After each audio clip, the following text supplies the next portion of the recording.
Good morning. We are extremely pleased that you are here. It is good to come together for the purpose of co-creating. Do you agree? Yes.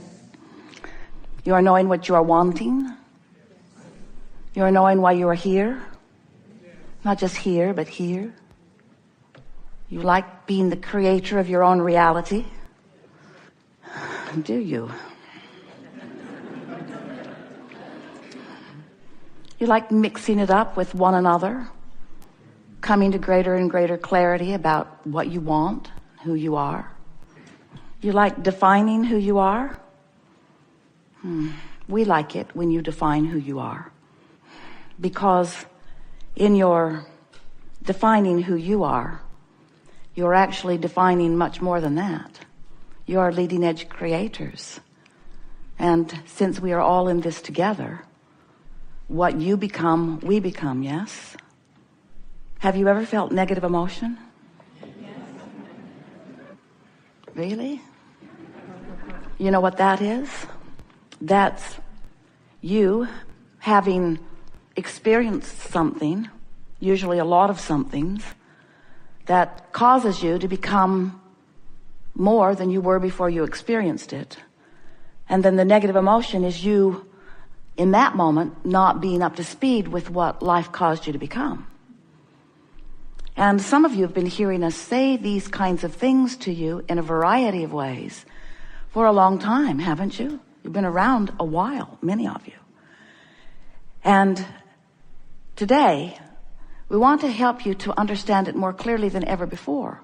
So you're standing wherever you're standing, doing whatever you're doing, with whoever it is you're doing it with, thinking whatever thoughts you're thinking about the past or the present or the future.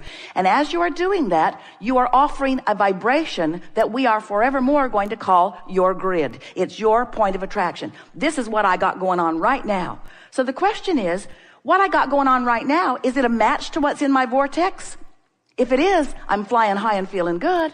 Or is it a mismatch? I'm feeling ornery, overwhelmed, even depressed about it. Your emotions are letting you know how well you, as you stand here creating this point of attraction, what are you doing about it?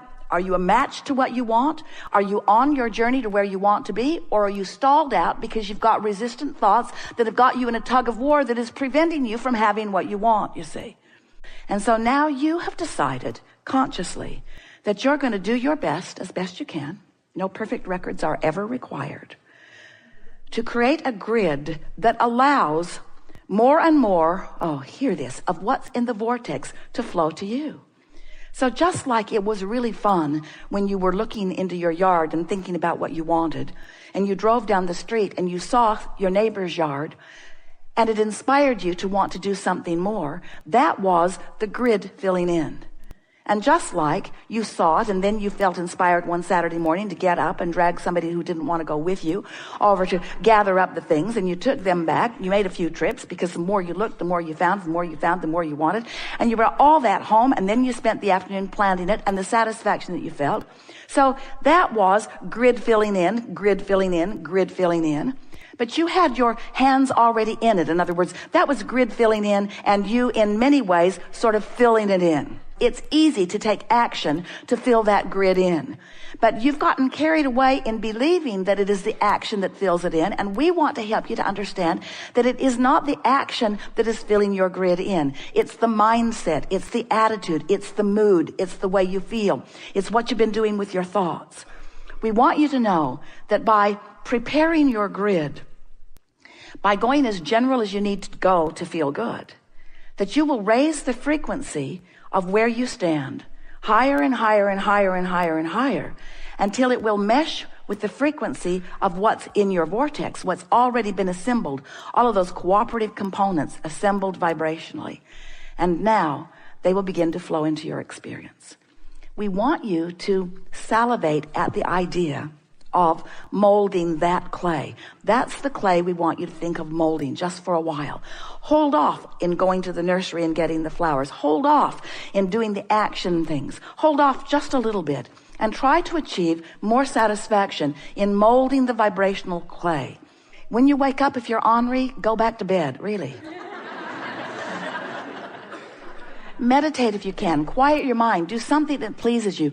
Do anything you can, any moment that you can. When you realize that you've got some negative emotion going on, do anything and everything you can to soothe it. Give your undivided attention to your grid, to what you've got going on vibrationally, and begin to watch what happens.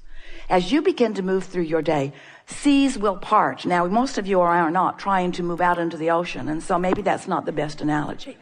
But obstacles will get out of your way. Traffic will be friendlier to you. The people that are helping you will be more helpful to you. You'll find fewer and fewer resistant and ornery people in your way, sort of in the way and presenting themselves in a way to give you that knee-jerk reaction. And as you begin to notice how your life begins to flesh out with all of these things that feel better and better and better to you, and it's going to happen to you because you couldn't have listened as attentively as you have for these minutes that we've been talking without changing your vibration. So for sure, you're going to see some of these things happening in the days and hours that are following. But as those things begin to flesh out, as you stop and acknowledge, this is as a direct result of the improvement in my vibration. In other words, this is me molding the clay. This is me doing the creative work. This is me being the deliberate creator of my own reality. This is me deliberately affecting the vibration of my grid. This is me deliberately offering thoughts that make me feel a certain way. This is me catching myself in the middle of a thought that does not serve me. This is me. This is me. This is me molding the clay. This is me at the center of my universe. This is me at the center of a cooperative universe. This is me watching all things around me, feeling in around me. This is me, the center of the universe. This is me dictating to all moving forces and all things that exist. This is me saying, this is what I prefer, and this is who I am, and this is what I get. This is me in my worthiest state of being. This is me allowing the blessedness that is me to exhibit it in manifested form. This is me on my way to more and more manifestations, but this is me getting to take credit for the smoothing of the traffic. This is me getting to take credit for the high-flying feeling that I have. This is me. This is me, the creator of my own reality, molding the clay. That's the way you're supposed to feel. That's what you came to experience. Not one of you said, I'll go forth and suffer myself into advantage. Not one of you said, I'll go forth and teach others a lesson. I'll make them understand how really bad they are. I'll make them get off the barn. I'll do it. I'll make them get off the barn, and I'll make them get off the barn, and I'll make rules that never allow them to get on the barn again. I'll make movies. I'll make movies to show how dangerous barns are. And I'll get them in every classroom in the nation, in the world. I want all children to know how dangerous barns are. I do. So you have to be wondering, well, Abraham, there are a lot of things in this world that when I look at them, I feel negative emotion because they are simply not the way I want them to be. And we acknowledge you came to explore and to personally decide what your preferences are. You've chosen this diverse universe. You've chosen this diverse, specific planet upon which you are co-creating. Because in your diversity, there is the opportunity for each of you to come to your own personal conclusions. And once you do, the power of the universe, the power of source energy, the power of alignment will back you up and assist you in the achieving of that. But so often you have split energy about it because you've long ago come to the conclusion of what you want, but you keep picking away at the reasons about why you want it.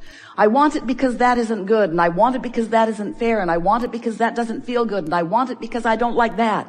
And we say, if you could just leave the I don't want part of it out of the equation sooner, then you would align with what you want, and you would come into vibrational alignment with the power of the universe. If you've been listening to us for a while, and you have, you've heard us offer many different examples in order to help you to get a sense of this vibrational beingness that is all of us. We explained to you that as you sift through this contrast in your human form, that in your observation of what's going on around you, in your focus, in your imagining, in your attention, in your focus is the best word. In your focus, you are emanating vibrational rockets, and they precede you. Knowing what you don't want causes you to send off a rocket of desire of what you do want. And then we explain to you that law of attraction gathers those preferred rockets and holds them in a vibrational holding pattern, really eternally for you, there as a beacon for you to tune yourself into. So this vortex that we've been talking about, some find it difficult to get their thoughts around something that they can't see. It's really the only problem that you have with your physicalness. You are so good at translating vibration into the physical equivalent through what you see and hear and smell and taste and touch, that you want everything to be tangible. You want manifestation to show itself to you right away. And so you sort of count on manifestations to observe in order to adjust the way you feel. If you're observing a pleasing manifestation, you feel good and you say, yes, I would like more of that, please, or I demand more of that, yes. I want more of these pleasing things because when I look at pleasing things, I'm pleased, so please me, you say to your children, to your employers, to your employees, to your friends, to your mates, to your parents. Please me because I want to feel good. I want to feel good. You don't really realize that the reason you do feel good is because you're in complete alignment with all that you really are. And when you're in complete alignment with all that you really are, you're being all that you really are. You don't know that that's why you want to feel good. I want to feel good. I want to feel good. So please me because I want to feel good. And we say, that is so backwards. It doesn't even work that way at all. You must decide that you want to feel good and develop the self-discipline to look in the direction of what does feel good, whether it's past, present, or future. Focus upon what feels good, which means focus upon what's in your vortex, which means focus upon your inner being who stands in vibrational alignment with all that you have become. And when you focus in vibrational alignment with all that you have become, then what happens is you send out a singular vibration, not a mixed bag, know what I want, know what I don't want, a singular, steady signal. And in today's terminology, recently, if you've been listening to us in the last few weeks, we are calling that vibrational alignment, that basis of who you are. It's your vibrational grid. It's the vibrational framework that you were born with. It's this vibrational grid that when you line up with it, when you come into alignment with who you really are, your point of attraction is so powerful that anything that isn't in sync with it just bounces right off of it, bounces right off of it, bounces right off of it. And the good life, the path of least resistance, becomes what you're living. Now, sometimes you say, oh, path of least resistance sounds pretty lazy. And we say, those of you who have been attempting to apply the processes that we've been offering over all of these years would not call it a lazy effort, would you? Because it takes some focus. It's not easy to be in this world with all of these opinions and all of these processes and all of these patterns of life and all of these manifestations, some of which you like and some of which you don't like. It's not an easy thing to be in this interconnected world, and it's more interconnected today than it has ever been. Oh, more now, more now, more now. Things are moving fast. More now, more now, more now. It's moving very fast. Your interconnectivity is moving so fast. And so this is the time, if there was ever to be a time, for you to find your true guidance and align with it, because there is so much opportunity to be called away from who you really are. And when you're called away from who you really are, mostly by your simple observation of the world or of a situation or of a person, when you're called away from who you are, you feel it. That's what negative emotion is. We have enjoyed this interaction immensely. We are wanting to leave it in this place of understanding. We want you to feel the fullness of that which you are and the fullness of that which you are and provide for us. We want you to know that life is supposed to feel good for you. Subtle. Non-physical is subtle. You have to train yourself to the subtleness of the energy. But it is our promise to you that when you train yourself to the subtlety of vibration and you translate it consciously through your understanding of emotion, you will then and only then be the whole being that you came here to be, you see. Otherwise, you're out here on this raw and ragged edge, depriving yourself of the fullness of who you are and looking for manifestations to buoy you up, and it is backwards. We've enjoyed this interaction immensely, and we want you to know that there is great love and appreciation here for that which is you. And we want you to know that that which is you and that which is us is not different.